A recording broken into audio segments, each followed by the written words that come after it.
Assalamualaikum warahmatullahi wabarakatuh. Waalaikumsalam. Alhamdulillahirrahmanirrahim. Teman-teman, siang hari ini saya beserta dengan teman-teman dari kru S3 kita ada Jumat Berkah, dan di setelah Jumat Berkah itu kita melaksanakan acara virtual 17-an ya, setiap tanggal 17, dan pada hari ini adalah tanggal 18 Agustus 2023. Dan pada hari ini ada beliau-beliau, dan nanti siapakah beliau yang memperkenalkan diri. Beliau-beliau adalah veteran perang pada era pasca kemerdekaan, yaitu ada waktu perebutan Irian Barat. Sebelum ke sana, sebagai salam pembuka kita, Pak, salam S3, Serbi, Sugiarto. Matur nuwun. Bapak pangunten monggo memperkenalkan diri, asmanipun sinten, asli pundi, dan sakmenika teng pundi. Monggo, Pak.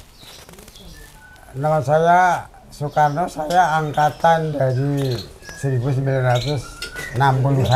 61.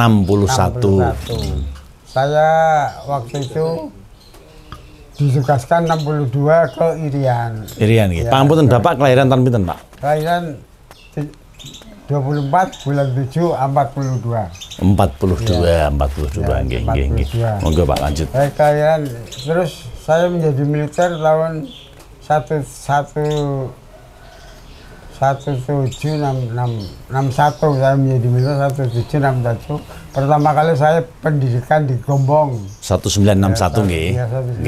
Nggih, di Gombong. Setelah saya langsung dididik oleh seni tempur di Magelang. Langsung tempur nggih Pak waktu itu nggih. Iya, dididik seni tempur. Nggih. Seni tempur ya memang ada ya, satuan yang namanya seni tempur ada. Yang Kapasus ada, Redes ya. Kalau saya seni tempur. Seni tempur. Di Magelang. Waktu itu saya berdomisili di Magelang tahun 61 sampai 61 sampai 62 saya diberangkatkan ke Irian. Waktu itu saya di sana 1 tahun. 1 tahun. Ya. Setelah genjatan senjata, waktu itu saya pertama kali presidennya Bapak Soekarno. Pak Soekarno nggih masih mengalami 61. Terus diganti oleh Pak Harto. Nggih. Pak Harto waktu itu kelihatan masih kolonel atau masih letkol gitu. Ya, nggih. Setelah itu terus genjatan senjata kira-kira saya tahun 62 63 saya pulang. Artinya pulang, ditarik kembali ke Magelang. Itu. Nah, waktu itu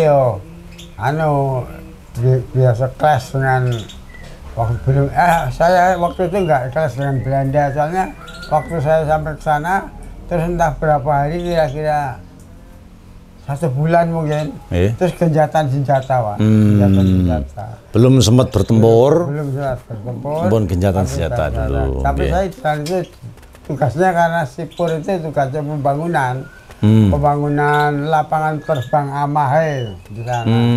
Itu kira-kira ya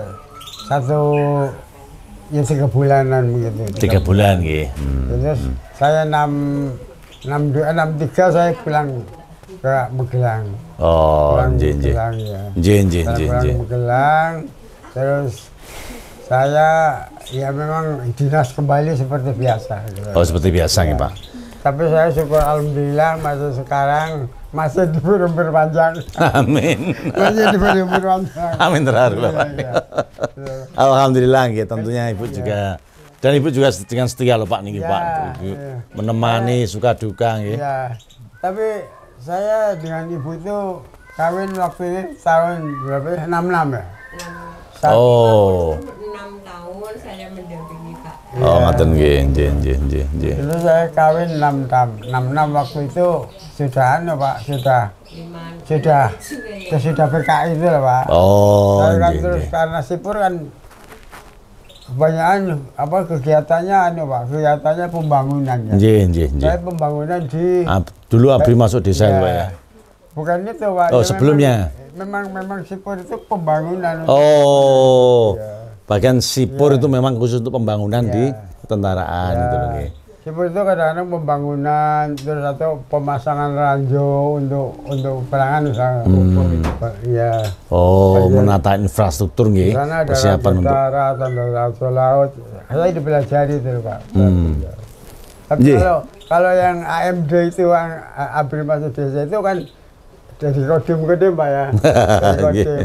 Udah masa-masa enak itu. Udah masa-masa enak nggih. Ya. Nggih, sebelum saya masuk ke sana dan nanti bagaimana panjenengan, tapi tadi tidak memahami, mungkin yang berikutnya adalah ini sudah tidak asing lagi, beliau sudah ketiga kali ini tak podcast ya Pak. Ya itu mungkin ada sekilas Pak, biar refresh para pemirsa. Terima kasih Mas Bioto. Saya hanya menambahkan tadi cerita dari Pak Karnas. Beliau itu dari Satuan Seni Tempur. Jadi di Angkatan Darat itu ada beberapa kesatuan, antara lain infanteri, itu pasukan jalan kaki, terus sipur itu seni tempur. Seni tempur sih Bapak ini itu menyiapkan sebagai pionir kalau ada sungai yang bisa dilewati, beliau pakai jembatan besar. Terus kalau ada sasaran-sasaran yang besar, beliau yang menaruh bom-bom, ranjau-ranjau, baru. Senjata-senjata berat. Jadi ada istilahnya itu perang yang di depan yang membutuhkan bantuan untuk infanteri, beliau yang mempersiapkan.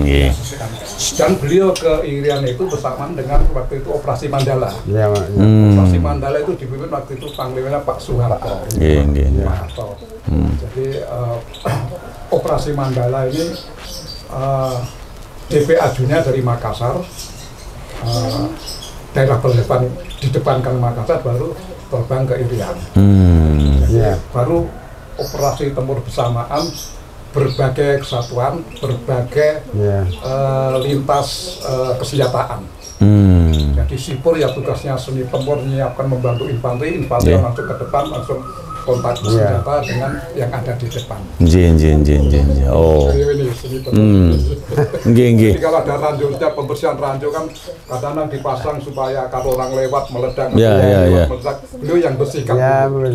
Memasang sekaligus membersihkan berarti apa ya? Bisa membersihkan. Bisa. Ada alat. Jihada, Mas. Nggih, selama Pangapunten Pak, selama bertugas panjenengan di Irian, pernah mengalami tadi kan ingin katakan bahwa hanya beberapa bulan Belanda engkang karena diplomasi nggih. Mungkin pernah mengalami apa Pak selama waktu sebelum kira-kira sekitaran itu gitu? Ya mengalaminya itu paling-paling ya itu pengasuh-pengasuh yang bukan dari Belanda ya.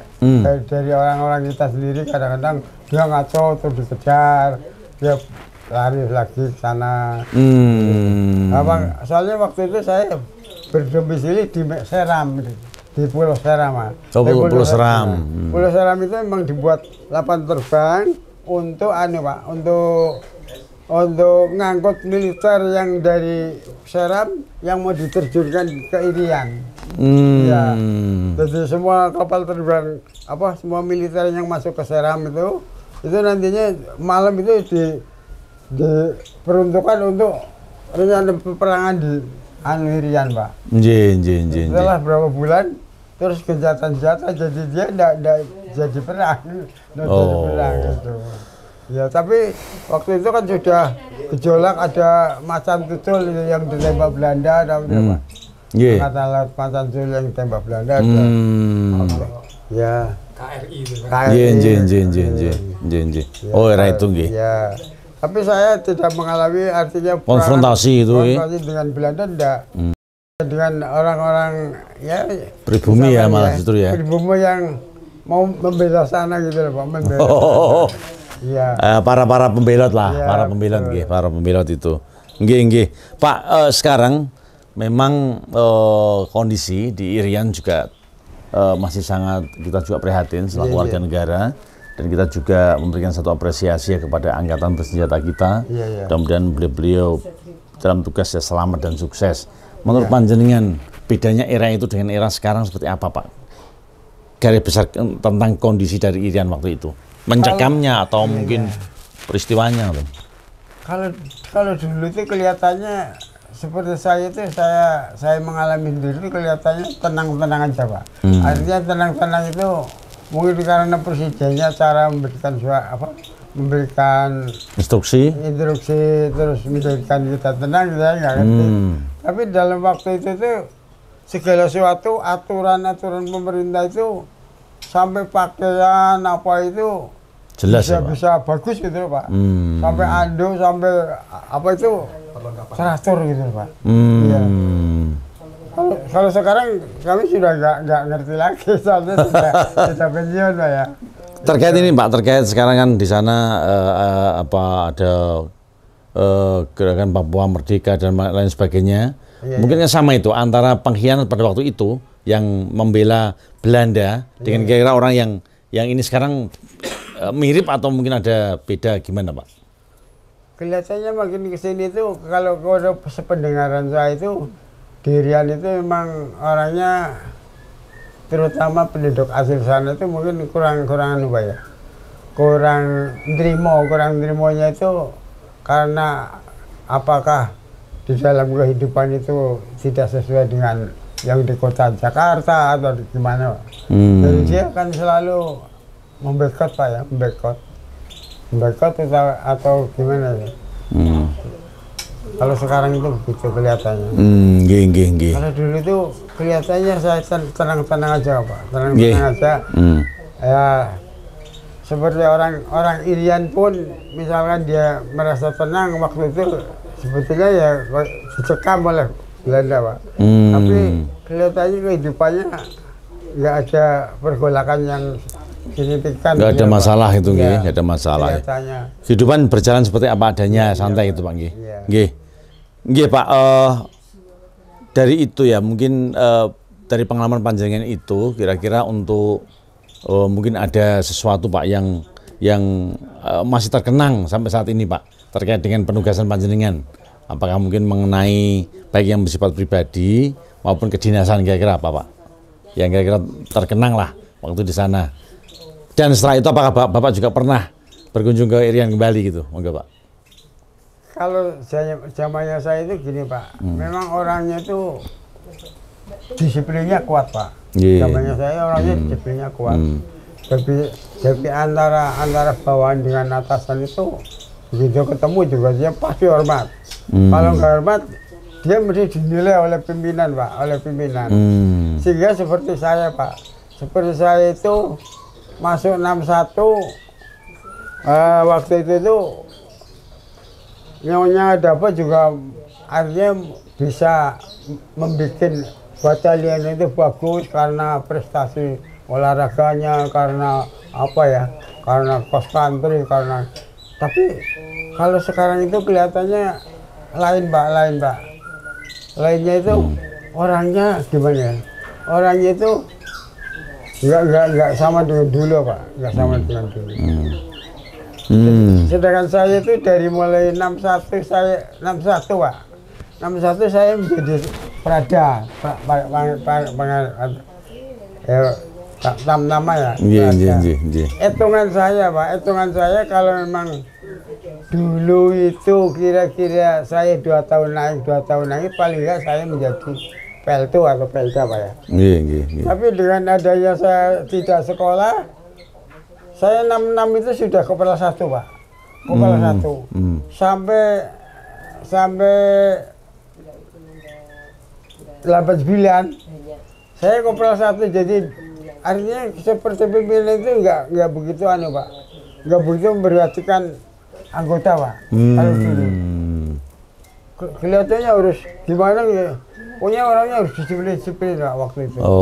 Kalau sekarang kan mudah Pak, misalkan ada uang ya. Dulu memang orangnya harus disiplin terus. Iya, harus manut sama komandan. Bedanya itu nggih Pak, bedanya itulah kira-kira nggih. Pak, dulu teman seperjuangan panjenengan waktu di Operasi Mandala itu ya. Dari Pati, ini kan berangkat dari Pati ya? Iya, ada. Ada berapa orang Pak sana Pak? Yang dari Pati itu Nggak ada Pak yang masuk ke Mandala. Iya. Dari Magelang. Maksudnya dari Magelang tapi asli Pati maksudnya gitu. Ada nggak Pak yang satu angkatan? Nggak ada nggih. kalau di mana itu Campir Mundilan Pak, Mundilan naik itu kawan saya ada 3 di sana, tapi sudah meninggal 1. Meninggal, ya. Yang di Temanggung ada masih hidup. Kasda namanya masih hidup. Iya waktu itu. Artinya apa itu generasi saya, generasi 61. Tapi lainnya kelihatannya banyak yang meninggal Pak. Saya umur saya sudah 81. Pak Komandan, mungkin dari 2 podcast kita yang lalu, Bapak kan juga setiap tahun hampir banyak bercerita. Mungkin ada hal-hal yang menurut panjenengan belum tersampaikan, Pak. Kira-kira apa yang kira-kira bisa bermanfaat untuk generasi muda ke depan? Saya kira sudah detail saya sampaikan saat itu. Tugas kami sebagai anggota veteran ini mempunyai tugas pokok. Tugas pokok ini namanya penerusan jiwa semangat nilai-nilai 45. Ya.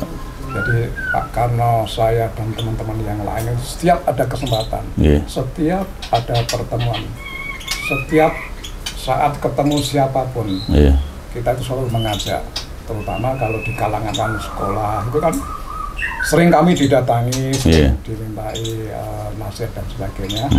Ya kami sampaikan bahwa dulu waktu kami masih dalam keadaan seperti itu, tidak seperti sekarang, masih sederhana sekali, senjata juga masih kurang, peralatan masih belum canggih seperti sekarang. Kita bisa memenangkan pertempuran, kita bisa mempertahankan kemerdekaan itu dengan jiwa semangat nilai 45 tetap tertanam di dada kita. Jadi semangat itu diteruskan kepada generasi penerus, walaupun nanti beliau masing-masing itu punya profesi, itu sebagai pegawai negeri, sebagai guru, sebagai swasta dan lain sebagainya. Kalau bisa mari kita tetap mengingat bahwa perjuangan menuju kemerdekaan ini sudah dicapai dengan mengorbankan keringat, darah, air mata, bahkan nyawa sekalipun. Itu adalah untuk merdeka. Sekarang sudah merdeka, tujuannya untuk generasi penerus adalah mengisi kemerdekaan itu dengan profesi masing-masing, dan kita ingat bahwa kemerdekaan yang kita raih adalah dengan nilai-nilai nilai juang 45 tadi itu, antara lain kita rela berkorban, kita setia kawan, kita setia dengan NKRI gitu. Jadi mudah-mudahan dengan apa yang sampaikan Pak Karno saya menjadi ajar pada generasi penerus. Sangat luar biasa Pak, dan ini juga menjadi bahan perenungan bagi kami yang ya notabene masih dianggap angkatan muda lah, untuk bisa mengisi kemerdekaan dengan sebaik-baiknya. Pak, mungkin sebagai penutup tadi ada beberapa pemaparan dari panjenengan. Dari sisi karir berarti terakhir sebagai apa Pak? Pangunten Pak? Saya? Paling terakhir pangkatnya? Karir Kopral 1 kalau saya. Oh tetap ya? Tetap waktu itu ya? Oh tetap? Dari mulai 61 berada sampai terakhir 89 itu saya Kopral 1. Kalau sekarang gini loh Pak, kalau sekarang itu misalkan kadang-kadang sudah lebih daripada waktunya naik pangkat, biasanya bisa ada penghargaan itu. Otomatis ya. Jadi kalau sekarang, kalau dulu kok kelihatannya enggak seperti gitu mungkin sesuai dengan situasi dan kondisi dari keuangan negara juga lah, kira-kira pada waktu itu seperti itu. Ini pangkatnya cepat muda malah jatahnya dari mana ini. Pak Hamunten, nah ini mumpung ketemu, ini ada beberapa simbol Pak yang mungkin saya juga perlu tahu, generasi juga perlu tahu, monggo dijelaskan. Kalau ini Irian ini Pak, Irian. Oh ini tanda Irian, hijau bergaris Santi Dharma Pak. Kalau ini Santi Dharma. 16 tahun apa ya? Ini kesetiaan. Kesetiaan. Kesetiaan. Ada 8 tahun, 16 tahun, 24 tahun. Terus ada nama ini. 24. Iya, 24. Ini 20 tahun. Oh. Setelah ini itu akan dapat bintang Kartika Ika Taksi. Ya, sebetulnya tapi saya karena batalion nggak begitu aneh ya. nggak begitu jeli para anggota-anggotanya untuk mengajukan administrasinya. Ya. Oh ngaten nggih. Oh ada 3. Kalau menika niki TNI nggih. Lah ini veteran nggih. ya. Masyaallah amat nggih, Pak. Itu. Niki emas nggih, Pak niki. Enggak. Oh mboten. Kirain emas. Nek emas jane cocok lho. Kalau Nggih, Pak. butuh dijual. Ada Pak. Ngaten nggih.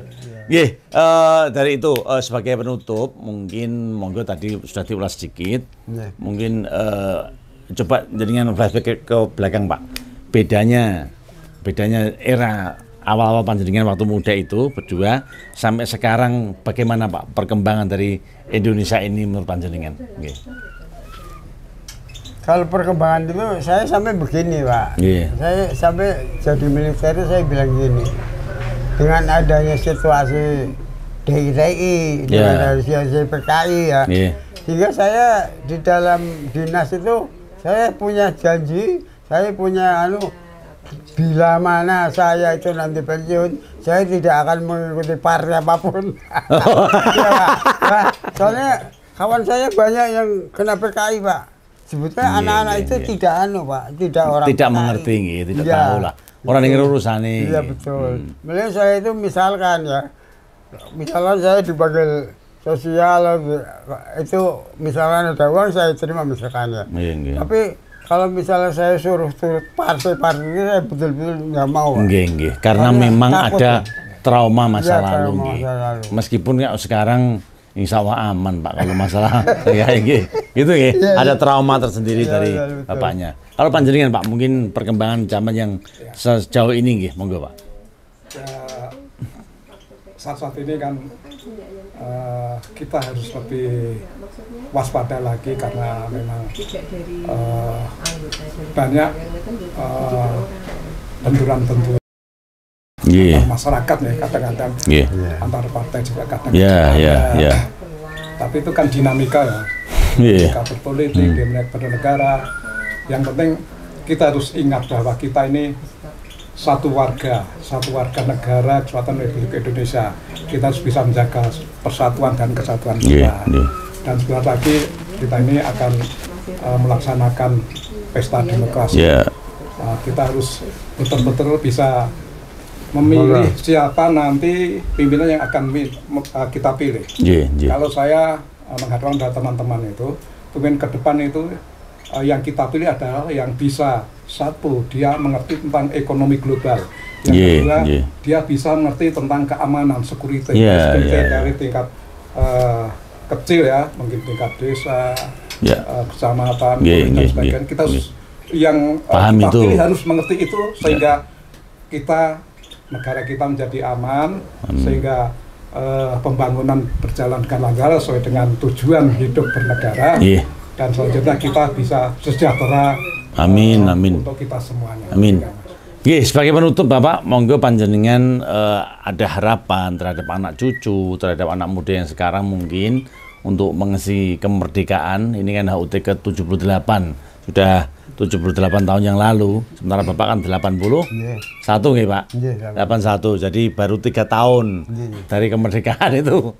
Tapi nggih, pada waktu itu mungkin ada pesan dan pesan-pesan Pak untuk generasi dan anak cucu ke depan. Monggo Pak. Terkait dengan kemerdekaan. Untuk mengisi, untuk belajar, untuk apa nggih, monggo. Pesan-pesan saya itu sedapat mungkin itu Pak. Misalkan semuanya halayak yang memilih presiden itu betulnya harus yang gimana misalkan kalaupun canggih-canggih ya kelihatannya kadang-kadang keliru ya Pak, kadang-kadang keliru. Kalau dalam era begini ini kadang-kadang saya sendiri kadang-kadang bingung Pak. Bingungnya pilih ini ya begini, pilih ini ya begini. Kalau sih bener atau angkatan nggih. Saya nun sewu Pak ya. Nun sewu saya di veteran ya. Kemarin itu dari sosial itu nun sewu saya mengatakan apa adanya. Dari sosial saya sudah diberi dana 1 juta. Setelah itu ada perubahan Pak.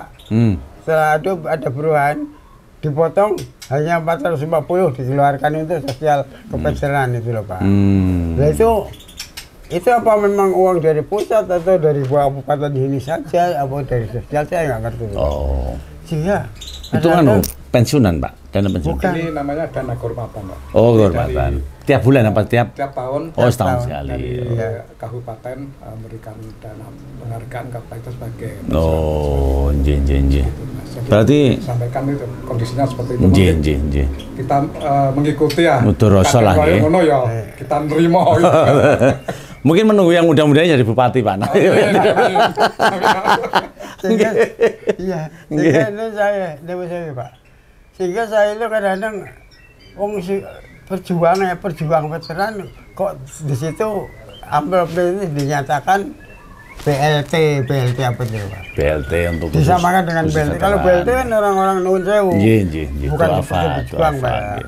Jadi lain artinya tujuannya ini ke BLT, ini ke perjuangan kan lain itu Pak. Nggih. Itu loh. Sehingga Jadi- saya kadang kok ini. Nggih. Saya bilang, Harapannya emang itu ya dari Iya. bapak-bapak beliau itu berharap supaya ya memang perhatian, apalagi beliau sudah sepuh, ya yang didelok ya kita ini Iya. generasi muda yang memetik buah dari hasil perjuangan berikutnya ngoten nggih. Saya tambah sedikit, Mas. Nggih, monggo niki panjenengan kentesan. Memang berbeda ya antara penghargaan veteran di negeri, luar negeri. Nggih. Saya ini Iya. khususnya yang di kabupaten seperti Nggih. kami ini ada yang merasakan perbedaan. Kalau di luar negeri seperti Australia, di Amerika dan yang lain itu veteran ini betul-betul sangat dihargai, Mas. Nggih. Jadi kalau tempat upacara gitu aja, veteran ini duduknya di paling depan. Jadi tempat yang khusus untuk para veteran.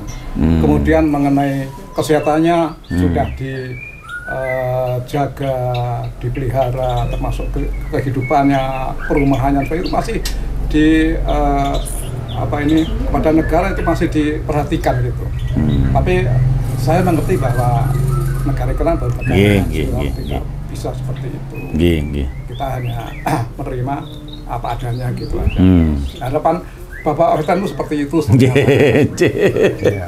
Nggih, kita sangat mengerti ya, juga memahamilah apa yang dirasakan oleh beliau dan kami Pak selaku generasi muda khususnya warga Pati, terima kasih Pak atas perjuangan panjenengan dan kiprah panjenengan.